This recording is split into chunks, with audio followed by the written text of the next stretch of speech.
আবৃত্তি করছি রবীন্দ্রনাথ ঠাকুরের কবিতা হঠাৎ দেখা। রেলগাড়ির কামরায় হঠাৎ দেখা, ভাবিনি সম্ভব হবে কোনো দিন। আগে ওকে বারবার দেখেছি লাল রঙের শাড়িতে, ডালিম ফুলের মতো রাঙা। আজ পড়েছে কালো রেশমের কাপড়, আঁচল তুলেছে মাথায়, দোলন চাপার মতো চিকন গৌর মুখখানি ঘিরে। মনে হলো কালো রঙে একটা গভীর দূরত্ব ঘনিয়ে নিয়েছে নিজের চারিদিকে, যে দূরত্ব সর্ষে ক্ষেতের শেষ সীমানায় শালবনের নীলাঞ্জনে। থমকে গেল আমার সমস্ত মনটা, চেনা লোককে দেখলেম অচেনার গাম্ভীর্যে। হঠাৎ খবরের কাগজ ফেলে দিয়ে আমাকে করলেন নমস্কার। সমাজ বিধির পথ গেল খুলে, আলাপ করলেম শুরু।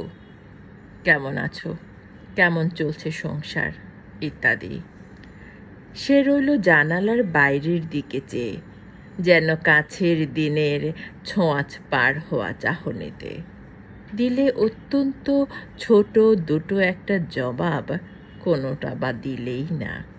বুঝিয়ে দিলে হাতের অস্থিরতায়, কেন এসব কথা, এর চেয়ে অনেক ভালো চুপ করে থাকা।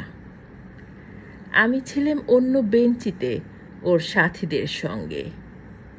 একসময়ে আঙ্গুল নেড়ে জানালে কাছে আসতে, মনে হলো কম সাহস নয়।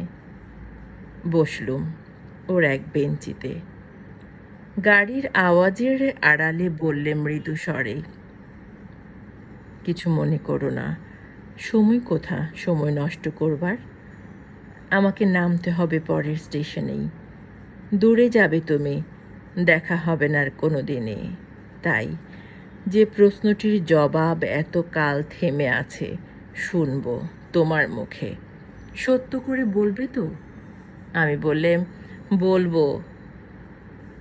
বাইরের আকাশের দিকে তাকিয়ে শুধলো, আমাদের গেছে যেদিন, একেবারেই কি গেছে, কিছুই কি নেই বাকি।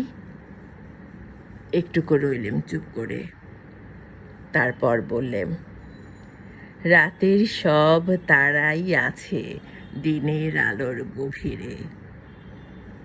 খটকা লাগলো, কি জানি বানিয়ে বললেম নাকি। ও বললে, থাক এখন যাও ওদিকে। সবাই নেমে গেল পরের স্টেশনে, আমি চললেম একা।